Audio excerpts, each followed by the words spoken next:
Pemirsa, smelter pengolahan nikel terbakar di Wedah, Halmahera Tengah, Maluku Utara. 15 karyawan luka bakar serius.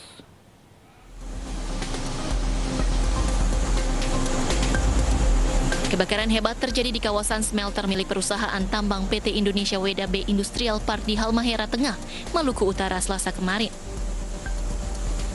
15 karyawan sempat terjebak sehingga mengalami luka bakar serius, bahkan 5 orang diantaranya harus dibawa ke Jakarta untuk penanganan medis yang lebih baik.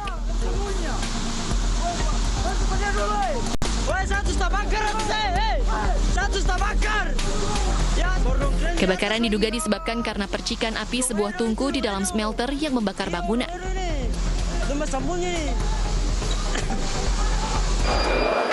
Akibat kejadian tersebut, maka pihak Polres Haltang langsung segera turun ke TKP dan melakukan olah TKP untuk mendapatkan penyebab daripada kebakaran tersebut, sekaligus untuk melakukan langkah kepolisian yang diperlukan nantinya. Hingga kini pihak perusahaan belum memberi penjelasan resmi dan masih menunggu investigasi. Dari Ternate, Maluku Utara, Ismail Sangaji, iNews melaporkan.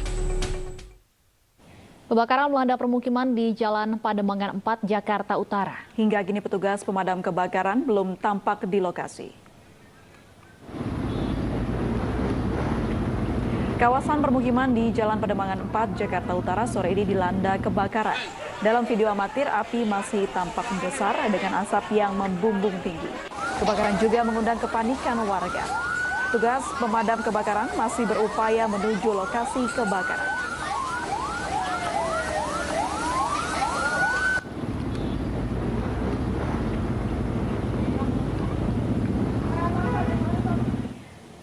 Razia parkir liar di kawasan Gondangdia, Jakarta Pusat membuat panik sejumlah pengendara motor. Mereka kaget dengan kedatangan petugas Dinas Perhubungan dan tak sempat memindahkan sepeda motornya.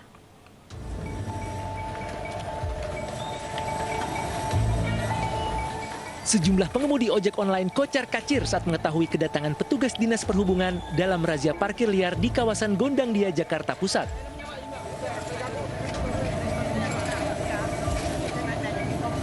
Bahkan seorang pengemudi ojol tarik-menarik sepeda motor dengan petugas, namun usahanya sia-sia. Begitu juga dengan pengendara motor lainnya yang tampak pasrah dengan kepungan petugas. Mereka tak menyangka terkena razia parkir liar. Sepeda motor yang terkena razia kemudian diangkut ke atas truk Dinas Perhubungan. Memang biasa parkir di sini gimana, Bang? Lagi makan. Bukan biasa parkir, lagi makan. Sejumlah pengemudi ojol berdalih sedang menyantap makan siang di warung nasi. Selain melanggar ketertiban umum karena menghambat trotoar pejalan kaki, keberadaan para pengemudi ojol yang kerap berkerumun juga dianggap rentan terpapar COVID-19. Masyarakat yang parkir motor di trotoar atau fasilitas umum karena menghambat pengguna pejalan kaki tersebut. Dan adanya laporan dari masyarakat pengguna jalan kaki yang terhambat karena adanya parkir motor di Pasung. Seluruh kendaraan yang terkena razia parkir liar dibawa ke kantor Sudin Perhubungan dengan jerat sanksi denda maksimal. Dari Jakarta, Rani Sanjaya, iNews melaporkan. Ke informasi lain, pemirsa, korban meninggal dunia akibat terpapar COVID-19 dari klaster hajatan di Desa Kihiang, Subang, Jawa Barat bertambah 1 orang, menjadi total 9 orang meninggal dunia. Sementara 73 warga kini menjalani isolasi mandiri setelah dinyatakan positif COVID-19.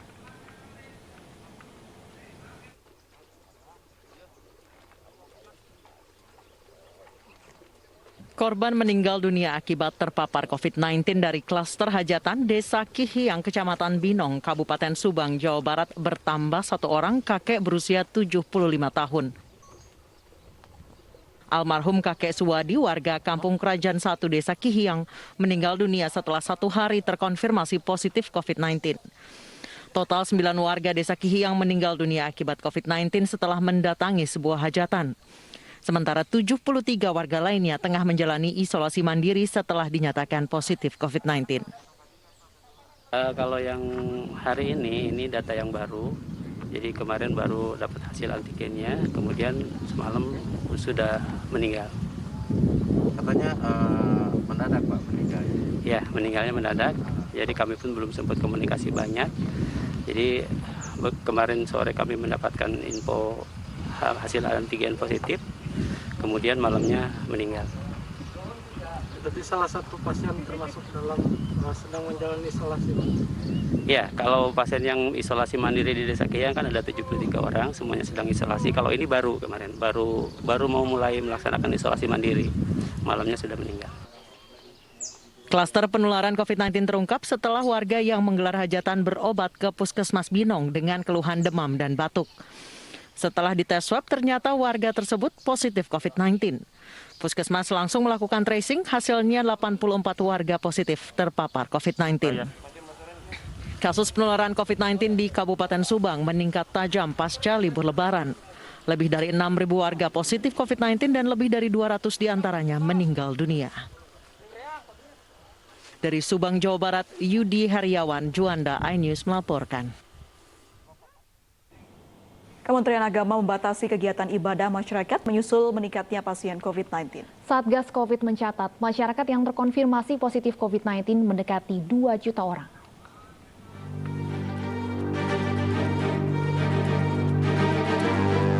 Pasca libur Lebaran, penularan COVID-19 semakin bertambah. Penambahan pasien yang terkonfirmasi positif kemarin sebanyak 8.161 sehingga jumlah bertambah mendekati 2 juta orang. Sementara pasien COVID-19 yang meninggal sudah lebih dari 53.000 orang. Saat ini, peningkatan kasus corona semakin mengkhawatirkan karena virus varian baru sudah masuk ke Indonesia. Saking cepatnya penularan COVID-19, Rumah Sakit Darurat Wisma Atlet terpaksa menambah 2.000 tempat tidur baru. Sebelumnya Wisma Atlet hanya menampung 5.994 pasien, sementara jumlah pasien sudah mencapai lebih dari 5.400 pasien. Menyusul persebaran yang sangat cepat ini, Kementerian Agama turun tangan mengimbau masyarakat agar tidak semakin banyak yang tertular. Menteri Agama Yakut Khalil Qaumas mengeluarkan surat edaran pembatasan kegiatan beribadah. Untuk zona merah, kegiatan keagamaan ditiadakan. Kegiatan sosial keagamaan dan kemasyarakatan seperti pengajian umum, pertemuan, pesta pernikahan dan sejenisnya di ruang serbaguna, di lingkungan rumah ibadah, juga dihentikan sementara di daerah zona merah dan orange sampai dengan kondisi memungkinkan. Varian virus corona baru saat ini sudah terdeteksi di Kudus dan DKI Jakarta. Masyarakat untuk ketat mematuhi protokol kesehatan. WHO telah mengumumkan 10 varian baru. Varian pertama yaitu Alpha ditemukan pertama kali di Inggris, lalu varian Beta ditemukan di Afrika Selatan, sementara Gamma dan Delta ditemukan di Brazil dan India. Virus ini terkenal lebih cepat menular ke manusia. Tim Liputan iNews melaporkan.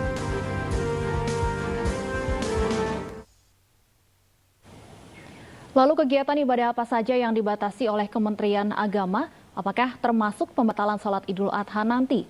Dan apa penyebab meningkatnya persebaran virus corona? Kami akan bahas bersama Direktur Jenderal Bimas Islam Kementerian Agama, Kamarudin Amin, Wakil Ketua Umum MUI Anwar Abbas, dan juru bicara vaksinasi COVID-19 Dr. Nadia Tarmizi.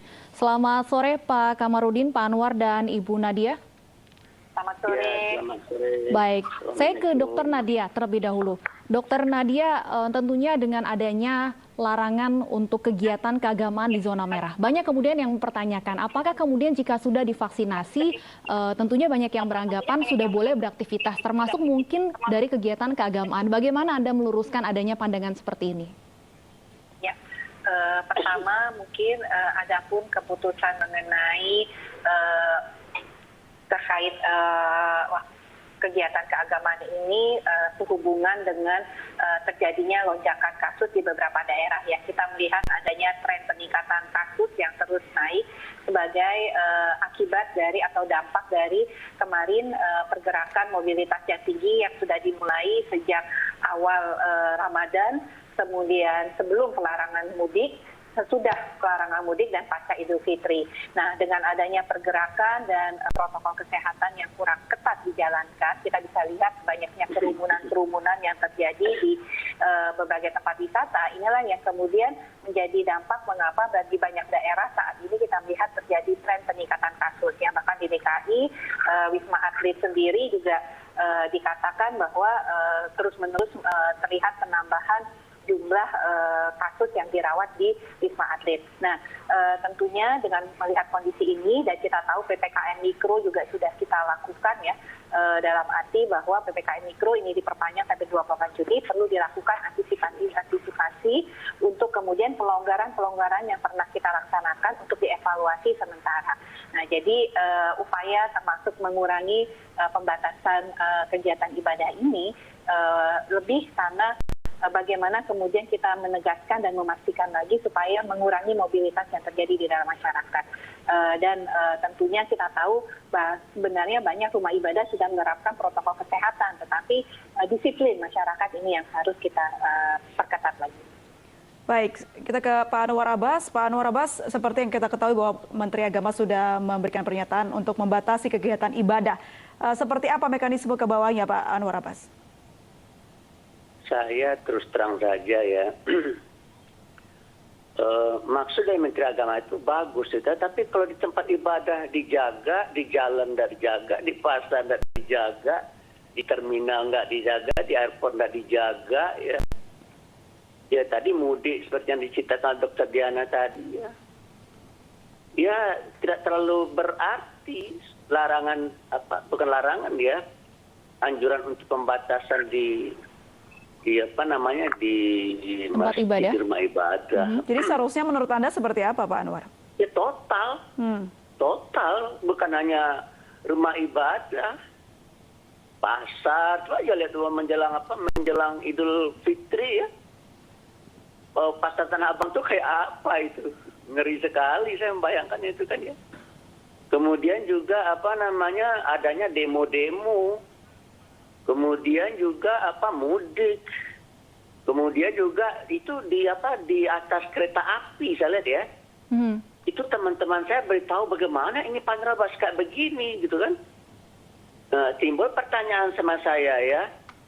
Kira-kira ini secara akademik ya. Kira-kira di mana yang banyak terjadi penularan itu? Di rumah ibadah kah? Di terminal kah? Di stasiun kah? Di airport kah? Di pasar kah? Baik. Atau di rest area kah ya? Baik, Dokter Nadia, Jadi, Anda sepakat bahwa seharusnya yang dibatasi bukan hanya kegiatan di tempat agama, tapi juga kegiatan-kegiatan di tempat-tempat yang banyak berkerumun orang. Waduh, saya melihat, saya kan suka jalan juga dengan kalau udah bosan di rumah, saya naik mobil ya. Itu masyarakat di pinggir jalan, tukang ojek online itu kumpul-kumpul itu tuh. Baik, kita minta pendapat Ibu Nadia. Ibu Nadia seperti apa? Apakah sependapat dengan Pak Anwar? Iya, jadi terkait tentang kebijakan dari Kementerian Agama, saya rasa sudah diperhitungkan dengan matang ya untuk bagaimana kemudian akhirnya surat edaran tentang pembatasan di rumah ibadah ini diberlakukan kembali. Tetapi perlu mungkin kita lihat bahwa apa yang kemudian dianjurkan oleh Kementerian Agama ini kan pada daerah-daerah dengan zona merah dan zona oranye. Yang artinya kembali lagi bahwa bagaimana penerapan daripada pembatasan di rumah ibadah ini disesuaikan dengan kondisi-kondisi sendiri ya. Jadi artinya tidak serta-merta semuanya dilakukan pembatasan ya, tetapi artinya harus dilakukan misalnya pada suatu daerah di mana di tingkat RT lah, di situ hampir 70% orang yang positif COVID ya, tentunya ini harus dilakukan pembatasan untuk kegiatan keagamaan. Baik, saya ke Pak Anwar kembali. Berarti singkatnya adalah meskipun tempat ibadah dibatasi, tidak dapat membantu banyak ya untuk penyebaran COVID-19 ini, Pak Anwar? Ini SK Kementerian Agama, nggak salah. SK Kementerian Agama ini tidak salah ya. Cuma kalau hanya Kementerian Agama menghimbau masyarakat untuk membatasi kegiatan ibadah, ya tidak cukup gitu. Tidak cukup. Saya tidak menyalahkan ke SK Menteri Agama ini. Menurut saya itu sudah sangat sesuai sekali dengan dengan fatwa-fatwa ulama Indonesia yang ada ya. Cuma kalau seandainya rumah ibadah dibatasi, ya kemudian airport misalkan atau stasiun kereta api membludak gitu ya. Lalu ada masyarakat berkumpul-kumpul di pinggir jalan. Jadi intinya harus ada sektor lain yang juga ikut dibatasi kegiatannya, tidak hanya di tempat ibadah begitu ya. Kita sudah terhubung dengan Pak Kamarudin Amin, Dirjen Bimas Islam. Selamat sore, Assalamualaikum Pak Kamarudin. Waalaikumsalam warahmatullahi wabarakatuh. Baik, Pak Kamarudin, ini ada kekhawatiran bahwa jika tempat ibadah dibatasi tapi fasilitas umum masih terus berjalan, tidak dapat menekan angka penyebaran COVID-19. Ini seperti apa Pak mekanisme yang menjadi tujuan Menak? Ya, saya kira betul ya apa yang disampaikan oleh Pak Anwar Abbas tadi, bahwa ya jika hanya satu sektor yang dibatasi tentu tidak bisa maksimal ya. Oleh karena itu kami berharap sesungguhnya semua pihak, kita semuanya, seluruh masyarakat agar bersama-sama bersinergi, berkolaborasi untuk bisa bersama-sama berkontribusi memutus mata rantai penyebaran COVID.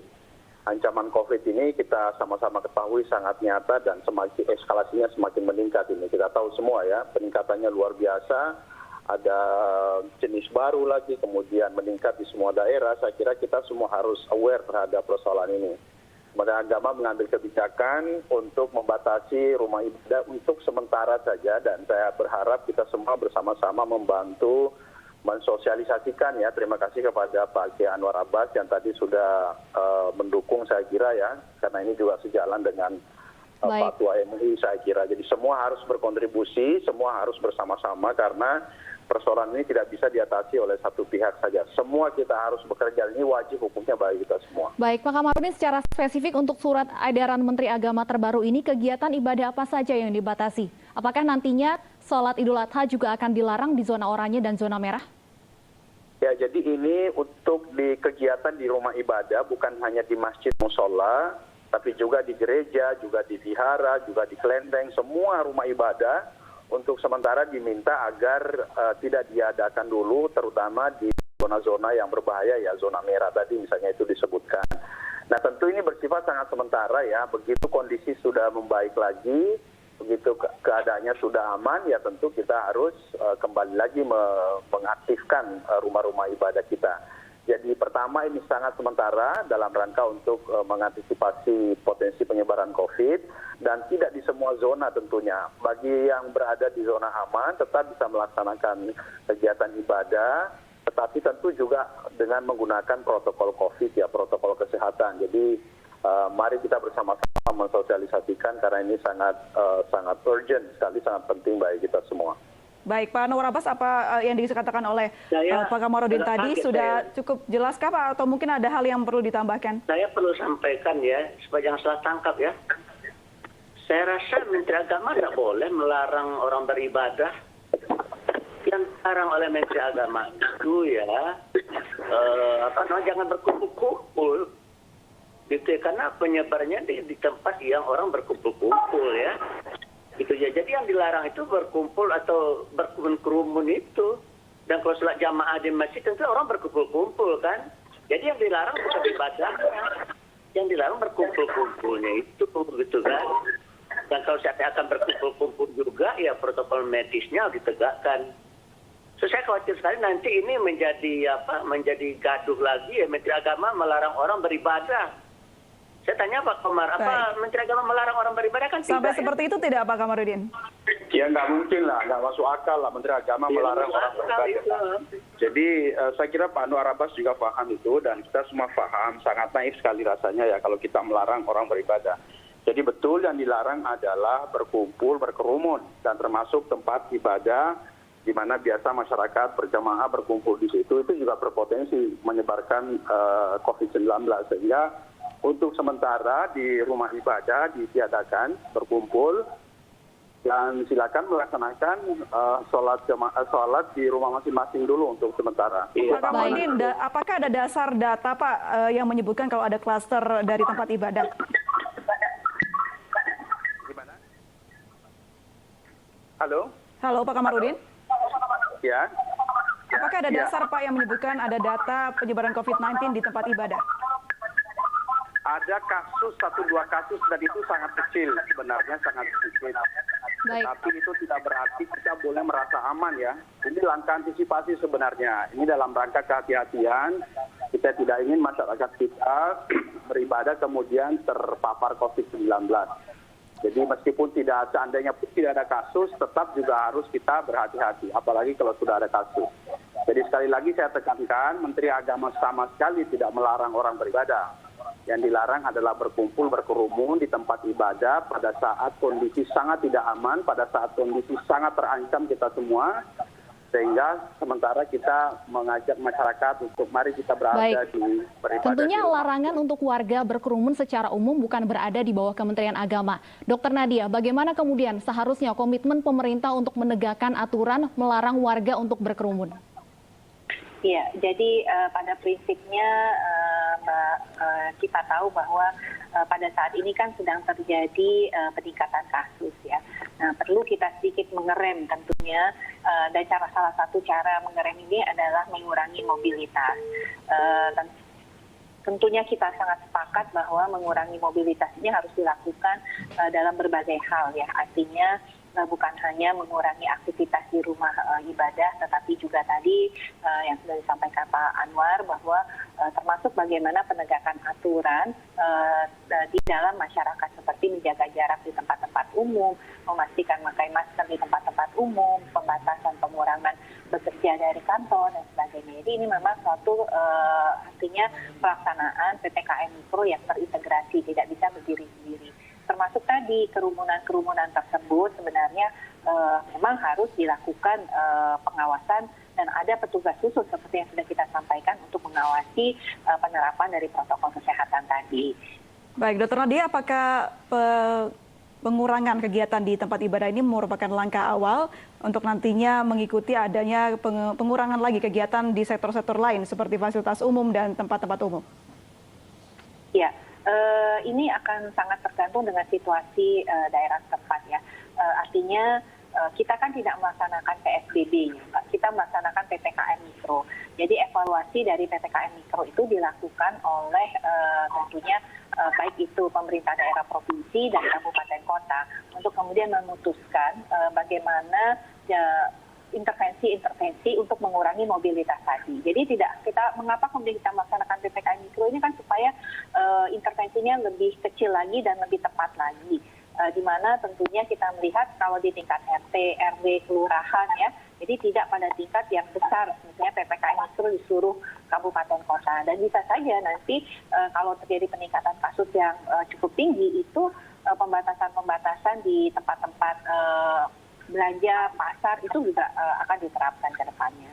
Baik, Pak Anwar, tentunya nanti pemerintah berkomitmen untuk kembali melakukan pengetatan di luar juga kegiatan keagamaan. Namun untuk sementara surat edaran dari Menteri Agama sudah dikeluarkan. Bagaimana kita sebagai umat beragama harus menyikapi anjuran atau imbauan ini? Kalau bagi saya, anjuran dari Kementerian Agama itu sudah sangat sesuai dengan fatwa MUI. Nggak ada pertentangan sama sekali, cuma saya agak kecewa ya.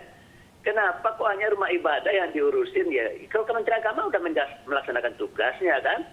Mestinya Menteri Perhubungan juga mengikuti Menteri Agama. Menteri Perhubungan juga, Menteri Perdagangan juga mengeluarkan hal yang sama menurut saya ya.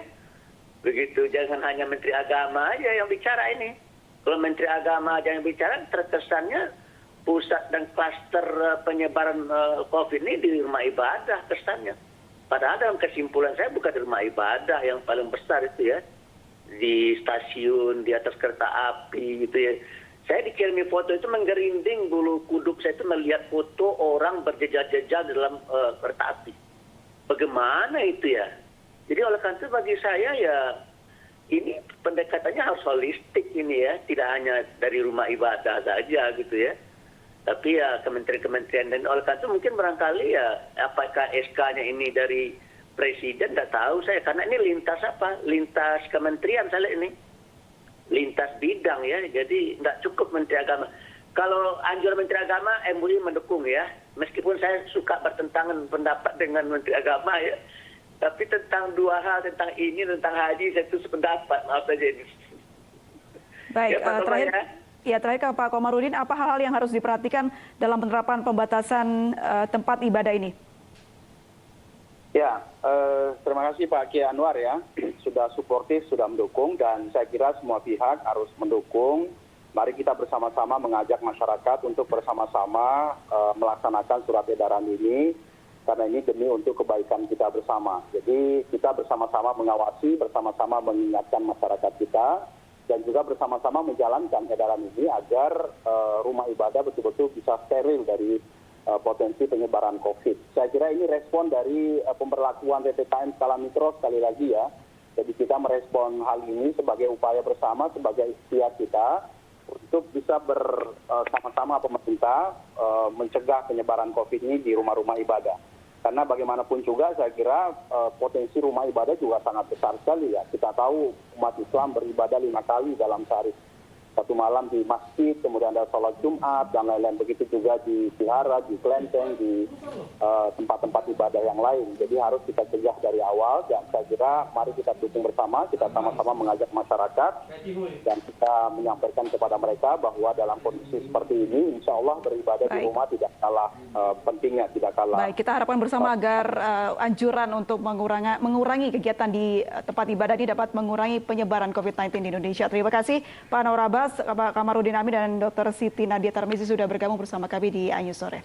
Pemirsa, polisi temukan ratusan butir pil ekstasi yang tersimpan di ruang karaoke tempat Sekda Nias Utara ditangkap. iNews Sore akan segera kembali sesaat lagi.